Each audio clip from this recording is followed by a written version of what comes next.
Air traffic control, you're cleared for takeoff.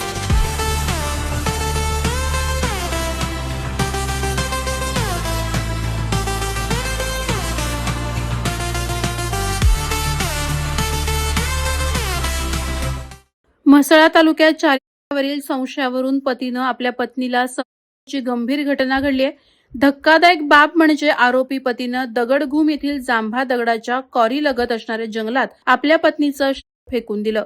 मिळालेल्या माहितीनुसार आरोपी सतीश चव्हाण वय 23 वर्ष याचा विवाह आपल्या सख्या मामाची मुलगी निकिता राठोड हिच्यासोबत केवळ 6 महिन्यांपूर्वीच थाटामाटात झाला होता. लग्नानंतर हे दाम्पत्य उदरनिर्वाह करण्यासाठी म्हसळा दगडघूम येथील जांभा दगडाच्या कॉरीमध्ये काम करत होतं. मात्र वैवाहिक जीवन काही ठीक चाललं नव्हतं. सतीश चव्हाण हा काही ना काही कारणावरून निकिताला रोज मारहाण करत माहेरून पैसे घेऊन येण्याबाबत दम भरत असे. या त्रासाला कंटाळून दिनांक 2 मार्च रोजी निकिता घर सोडून निघून गेली असं निकिताच्या घरच्यांना कळवण्यात आलं. लागलीच गुलबर्गा कर्नाटक येथून निकिताचे वडील घरी परतले. मात्र आल्यानंतर त्यांना जबर धक्का बसला.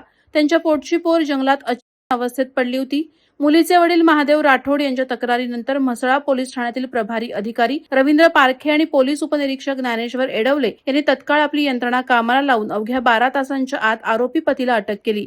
मात्र या घटनेनं सर्वत्र खळबळ माजली आहे. वादळवारा लाईव्हसाठी निकेश कोकचा, म्हसळा. नवी मुंबई व रायगड जिल्ह्यातील ताज्या बातम्या आणि घडामोडींसाठी सबस्क्राईब करा वादळवारा लाईव्ह चॅनल आणि दाबा बेल आयकॉन.